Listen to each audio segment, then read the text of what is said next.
आइए, सुनिए, देखिए, समझिए सनातन सत्य। जैसी दृष्टि वैसी सृष्टि, दृष्टि विज्ञान। कुदरत, कुदरती रचना एवं कुदरत के कानून से शाश्वत सुख की प्राप्ति। जोधपुर के परम पूज्य महात्मा उपासक प्रोफेसर डॉक्टर सोहन राज तातेड़ के निर्देशन में सनातन सत्य। जैसी दृष्टि वैसी सृष्टि, दृष्टि विज्ञान।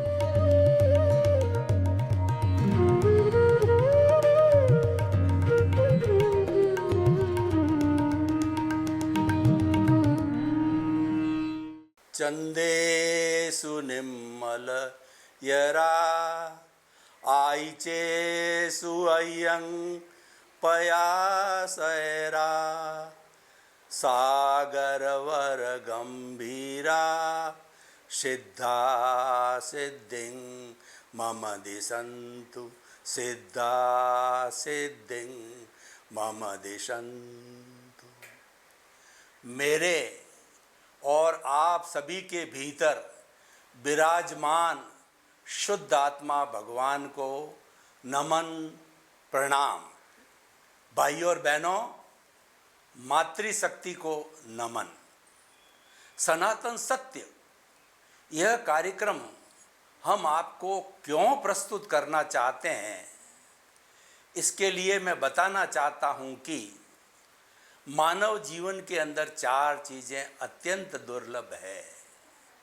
मानव जीवन का मिलना, ईश्वर की वाणी सुनने का अवसर मिलना, ईश्वर की वाणी में श्रद्धा होना और ईश्वर की वाणी को आत्मसात करना। और जिसने ये चारों ही प्राप्त कर लिए हैं उसका जीवन सफल है। मानव जीवन दुर्लभ क्यों कहा गया है? क्योंकि मनुष्य ही एक ऐसा प्राणी है जो संपूर्ण ज्ञान को प्राप्त कर सकता है। संपूर्ण ज्ञान का अर्थ हो गया केवल ज्ञान। 360 डिग्री के ज्ञान को केवल ज्ञान कहते हैं। और जब यह ज्ञान कोई भी इस औदारिक शरीर वाला मनुष्य प्राप्त कर लेता है तो इस औदारिक शरीर के अंदर वह स्वतः ही भगवान ईश्वर परमात्मा बन जाता है। मनुष्य ही एक ऐसा प्राणी है जो कि परमात्मा बन सकता है, क्योंकि हमारे भीतर जो आत्मा विराजमान है उसमें परमात्मा बनने की अर्हता है। अब हम परमात्मा कैसे बने, उसके लिए हमें सनातन सत्य, यूनिवर्सल ट्रुथ, सार्वभौम सत्य की आवश्यकता रहती है कि what is the ultimate reality of this ब्रह्मांड, of this cosmos, of this world. वो हम सनातन सत्य के माध्यम से आपको देना चाहते हैं। और ये हमारा सनातन सत्य कुदरत, कुदरती रचना और कुदरत के कानून पर आधारित है। जो सारा ब्रह्मांड है वह कुदरत है। और इस कुदरत के अंदर जो 84 लाख जीवा योनि के प्राणी जो जिनके बर्थ प्लेसेस हैं और आत्मा की संख्या अनंत है, वो उसका सनातन सत्य प्राप्त करके और वो शाश्वत सुख को प्राप्त करते हैं। ऐसा सुख जिसके बाद कभी दुख आता ही नहीं है। अतः हम उस शाश्वत सुख को प्राप्त करने के लिए सनातन सत्य कार्यक्रम देते हैं। तो आज बहुत सुंदर एपिसोड लेकर के हम आपके सामने प्रस्तुत हो रहे हैं। हमारा विषय है कि कुछ पाने के लिए कुछ खोना जरूरी। देखिए, ये पाने और खोने का आपसी संबंध है कि क्या पाना है और क्या खोना है। It is law of the nature to get something we will have to leave something. ये हम आपको दो एंगल से बताना चाहेंगे। एक तो हमारा बाहरी एंगल है और एक हमारा भीतरी एंगल है। तो हम भीतरी एंगल को पहले लेते हैं कि क्या खोना है और क्या पाना है। पाने का मतलब हमारा लक्ष्य क्या है। सनातन सत्य का लक्ष्य है ब्लिस, सनातन सत्य का लक्ष्य है मुक्ति, सनातन सत्य का लक्ष्य है स्वतंत्रता, ऐसी स्वतंत्रता उसके अंदर कोई बाध्यता न हो। हम स्वतंत्रता को स्वच्छंदता नहीं कहते हैं कि व्यक्ति चाहे जो जैसा करे, और भीतर तो प्रभु बैठा है, वहाँ गलत कोई कार्य हो ही नहीं सकता। जहाँ पर महापुरुष विराजमान होते हैं, जहाँ भगवान विराजमान होते हैं, तो वहाँ गलत काम कैसे हो सकते हैं? गलत काम की कोई संभावना भी नहीं होती है। तो हमारा मंजिल है सत्य को प्राप्त करना। Truth is God, God is truth. भगवान है वह सत्य है, ईश्वर है वो सत्य है, और सत्य भीतर है। जो बाहर जितना भी हम चर्चा करेंगे, जो सारा सत्य है वो तो रिलेटिव सत्य है, वह सच्चा सत्य नहीं है। क्योंकि हम सुख की भी बात करें तो आप मुझे बताइए कि बाहर जो सुख है वह सच्चा सुख है क्या? वो परमानेंट सुख है क्या? नहीं है। हम उसको ढूंढ रहे हैं बाहर, लेकिन वो भीतर है, कस्तूरी के मृग ज्यों और ढूंढे बाहर। यानी जो कस्तूरी है वो मृग की नाभि में है, लेकिन मृग तृष्णा करती है, वो उसकी महक इतनी सुंदर होती है, वो इधर भागती है उधर भागती है, और वो हिरनी या हिरन जो है वो भागने पर उसकी सुगंध के वशीभूत होकर के वो भागती है, और उसको पता नहीं सुगंध कहाँ से आ रही है। जब उसको इस चीज़ का पक्का ज्ञान हो जाता है, ये सुगंध कस्तूरी मेरी नाभि के अंदर ही, और मैं तो व्यर्थ ही भाग रहा था, तो उसको मिल जाती, वह सच्चा ज्ञान है। तो हमें सच्चा सुख तो भीतर है, तो उसको तलाशिए। बाहर का तो रिलेटिव सत्य है, बाहर का जितना भी काम है वह रिलेटिव पुरुषार्थ है, और जितना जितना रिलेटिव सत्य है, जितना जितना रिलेटिव पुरुषार्थ है, वह ज्ञान की श्रेणी के अंदर माना गया है। हम भीतरी जगत की बात कर रहे थे कि क्या खोना और क्या पाना। देखिए, खोना है हमारे अज्ञान को, और पाना है ज्ञान को। ज्ञान को क्यों पाना है? कि ज्ञान के पाने से ही हम ब्लिस की प्राप्ति करेंगे, हम सनातन सत्य शाश्वत सुख की प्राप्ति करेंगे, अपने स्वरूप की प्राप्ति करेंगे। तो अब देखिए, ऐसा क्या उपाय है कि हम अज्ञान को खोएं? तो सबसे पहले आप जानिए अज्ञान क्या है। जितनी रॉन्ग बिलीफ है वह सारा अज्ञान है। वह अज्ञान क्या है? कि सत्य को असत्य समझना, असत्य को सत्य समझना, साधु को असाधु समझना, मार्ग को कुमार्ग समझना, कुमार को मार्ग समझना, और मुक्त को अमुक्त समझता। ऐसे 10 वर्गीकरण किए गए हैं। यानी सच को जब हम झूठ मान लेते हैं, जो रियल सच होता है उसको आपने झूठ मान लिया, तो रॉन्ग बिलीफ हो गई। रॉन्ग बिलीफ का दूसरा नाम अज्ञान है। इस अज्ञान को खोना है, ये एक बात बन गई है। और पाना क्या है? कि हमें अपने भीतर जो हमारा अस्तित्व है, और जो कि स्थायी है, जो कि अजर है, अमर है, अविनाशी है, उसको प्राप्त करना है। मैं अपने जो भीतर अस्तित्व है, जिसको हम सनातन सत्य में प्रभु कहते हैं, उस प्रभु के लिए मैं प्राय कहा करता हूँ। और सनातन सत्य में हमने एक स्लोगन बना दिया, हरि अनंता हरि कथा अनंता। जो भीतर प्रभु बैठा है वो हरि है, और हरि अनंत है। देखिए, अनंत का अर्थ होता है, जो लोग मैथमेटिक्स पढ़े हुए हैं, अनंत का अर्थ होता है infinity, no end to it at all. इसका मतलब हम ये जितनी भी आपको सत्संग सुनावें, चाहे मैं ऐसी सत्संग प्रभु की 1 जन्म क्या 10 जन्म सुनाता रहूं, तो भी इसका कोई अंत नहीं है। इसलिए हरि अनंता, प्रभु अनंत है, और हरि कथा अनंता। इसके हरि के भीतर जो गुण है, देखिए कितनी बड़ी विचित्र बात है। हरि तो अमूर्त है, हम हरि हरि कर रहे हैं, पर वह तो अमूर्त है।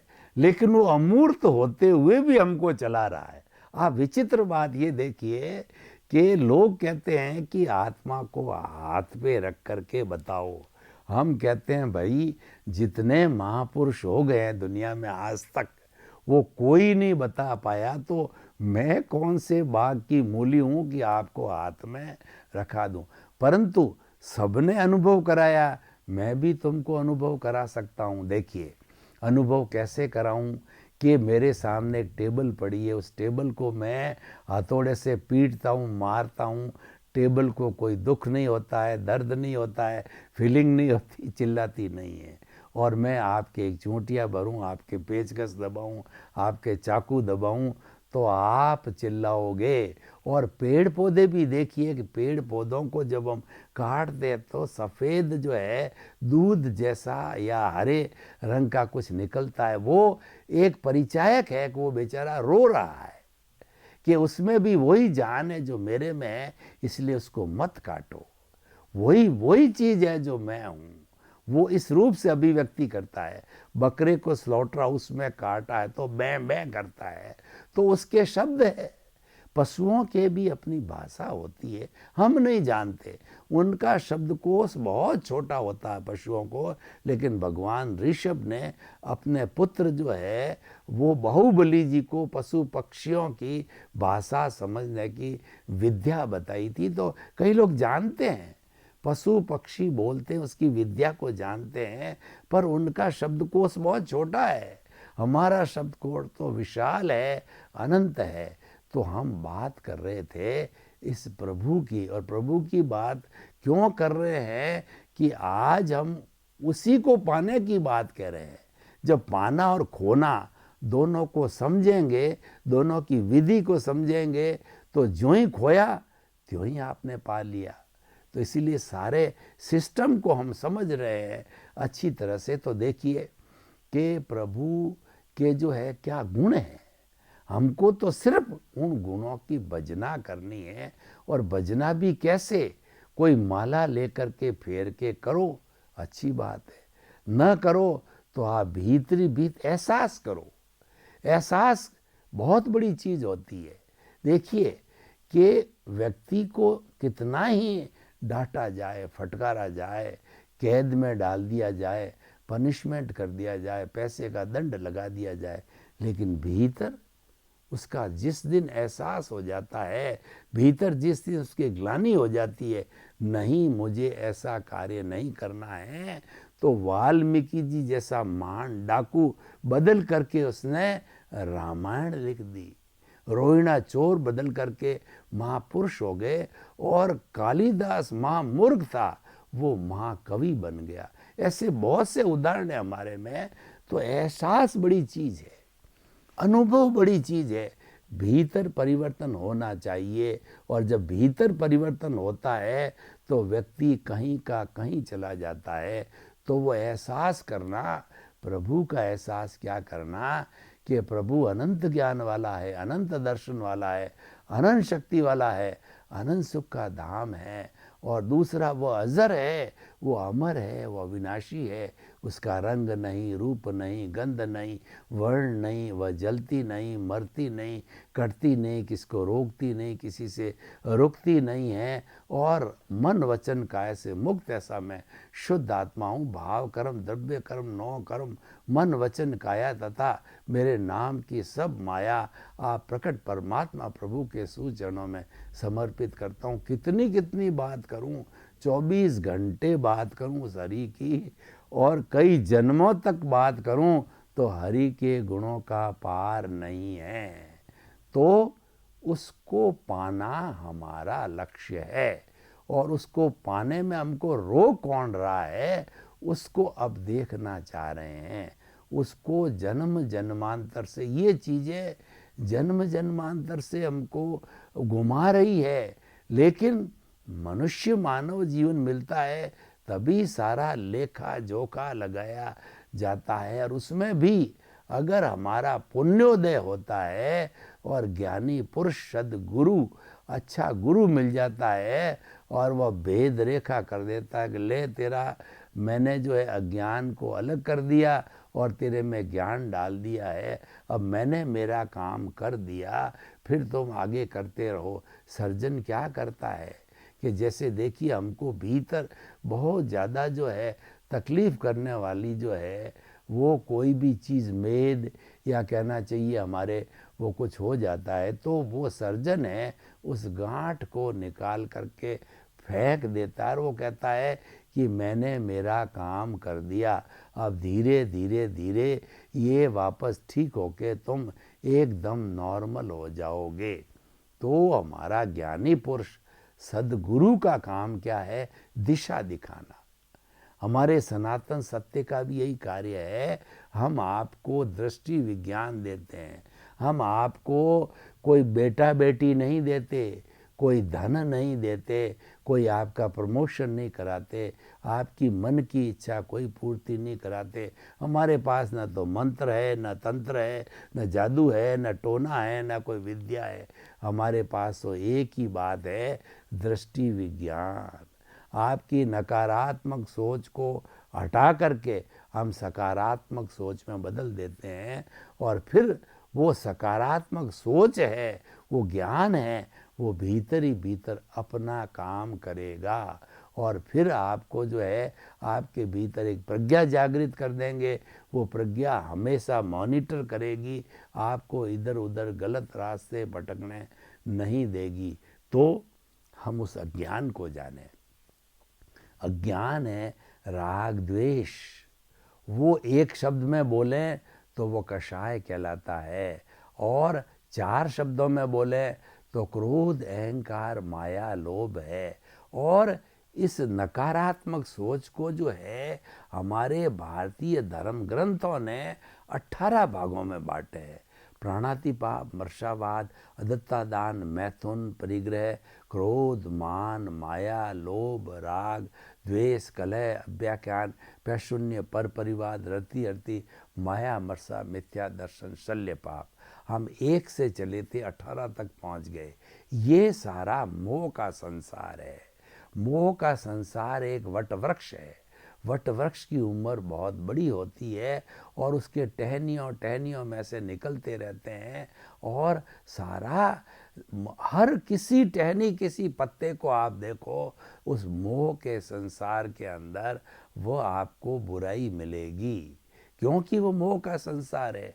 मोह का बीज खुद बुराई से भरा पड़ा है और वही संसार में भटकाता है। इसीलिए जब बीज खारा है तो आप अगर नीम का बीज बो दिया और फिर उसको 100 घड़ों से सींचो तो आप कहोगे कि ये मीठा हो जावे, संभव नहीं। वैसे नीम का पेड़ उपयोगी है, अच्छे अच्छे रोग को काट देता। मैं उसके गुण की अवहेलना नहीं कर रहा हूँ, मैं तो उसके खारापन की जो अवगुण की बात कर रहा हूँ। गुण के लिए तो वो पूजनीय है, अवगुण खारापन जो है वो कितना ही कोशिश करो नहीं मिटता है, क्योंकि उसके बीज में खारापन है। तो हम ये बात बता रहे थे कि ये हमारा अज्ञान है, कषाय है, यही रुलाता है, यही डुबाता है और यही तरने नहीं देता है। हमको पिन पॉइंटिंग करना पड़ेगा। डॉक्टर बीमारी को ठीक करने के पहले हमारे से 15 मिनट बात करता है, फैमिली हिस्ट्री लेता है, हमारी पूर्व में बीमारियां हुई वो लेता है, सबका निष्कर्ष निकाल करके उसको डायग्नोसिस बोलते हैं। और देखिए अब तो ज़माना शिक्षा का आ गया, अभी तो MBBS डॉक्टर हो गए जो टेस्टिंग के ऊपर निर्भर होते हैं। और हमारे पुराने जो कहना चाहिए अनुभवी जो डॉक्टर होते थे, नाड़ी वैद्य होते थे, वो नाड़ी के ऊपर हाथ की नाड़ी पर हाथ रख करके और वह वात पित्त और कफ का पता लगा के आपकी क्रॉनिक डिजीज को ठीक कर देते। कितना समय बदला है, क्योंकि अब देखिए उसके और अभी में अंतर क्या आया। पूर्व जमाने के अंदर अनुभव था, अनुभव भीतर से आता था, और वर्तमान के अंदर जितना भी डॉक्टर है, इंजीनियर है, चार्टेड अकाउंटेंट है, कोई भी है, ये बाहरी साधनों से लेते हैं, ये बाहर का ज्ञान है और इसीलिए ये भौतिक ज्ञान है। और भीतर का जो ज्ञान है वो आत्मज्ञान है। मैं आपको एक बड़ा सटीक उदाहरण देता हूँ, इससे हमारे विषय से जुड़ा हुआ, कि पुराने ज़माने के अंदर जो है वो 12-12 डज़न बच्चे हुआ करते थे। तो वो माता पिता कौन से स्कूल में जाते, मैं मेरी बात करूं, 10 भाई बहन थे। माता पिता, क्या हमको भी पढ़ने के लिए, आज़ादी के पहले गांव में स्कूल पोसाल नहीं था, तो माता पिता को पढ़ने के लिए कोई पोसाल स्कूल नहीं था, तो फिर उन्होंने सब जो है 1 डज़न या 10 बच्चों को सबको पाला पोसा, सुसंस्कृत किया, अच्छे अच्छे बड़े बड़े लोग बनाए, कुबेरपति बनाया उनको। तो कैसे बनाया? क्योंकि उनके भीतर सूझ थी, उनके भीतर विवेक था। इसीलिए भगवान ने कहा विवेके धम्म माहिए। वह बुद्धि के लेवल के परे इंट्यूशनल जगत में जाते थे, सूझबूझ के धनी थे। सूझबूझ में बुद्धि की आवश्यकता नहीं है। आज बुद्धि बहुत ज़्यादा बढ़ गई है, तो बुद्धि बढ़ने से क्या है कि तर्क बढ़ गया है। छोटा बच्चा भी बात करो तो वो तर्क करेगा, आपसे 4-5 जो है ऐसे तर्क दे देगा, तो बात काम करना दूर रहा, तर्क में उलझा देगा। ये तर्क कराती है बुद्धि, संसार में भटकाती है बुद्धि, हमारा स्वरूप नहीं होने देती बुद्धि। इसलिए इस बुद्धि बाई को कहो कि तू अपने पीहर चली जा, ससुराल चली जा, तेरी जरूरत नहीं है। अगर हम बुद्धि को अप्लाई करना छोड़ देंगे और भीतरी जगत में जाएंगे, तब हम पाने की बात करेंगे, और वह ज्ञान की बात है। तो इसीलिए ज्ञान की प्राप्ति करने के लिए हमें कषाय को छोड़ना है, और कषाय को छोड़ेंगे कैसे, इसकी विधि जानना पड़ेगा। क्यों, खोना और पाने की बात तो मैंने कर ली है। फिर आप प्रश्न करोगे कि हम इसको पाएं कैसे, उसकी विधि तो बताओ। आपने दवाई दे दी, दवाई लेने की विधि तो बताओ, और उसके लाभ हानि बता दी, ठीक होने की बात बता दी, पर विधि तो बताओ ना।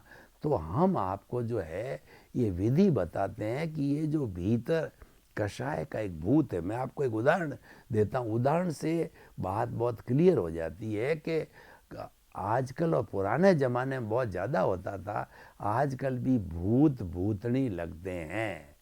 और जो नर को तो भूत लगता है और लेडीज़ को भूतनी लगती है, तब वो ऐसी ऐसी भाषा बोलती है, कोई गुजराती बोलती है, कोई कर्नाटक की बोलती है, जबकि वो स्त्री तो मारवाड़ी है, उसने कभी सीखी नहीं कर्नाटक की भाषा या तमिल की भाषा, तो वो भूतनी बोलती है। तब क्या है, उसको पटकती है और उसको गिराती है, उसको दुख देती है, और वो उल्टा सीधा बोलती रहती, क्यों, भूतनी घुस गई है। उस भूत या भूतनी को उतारने के लिए हम झाड़ाघर को बुलाते हैं।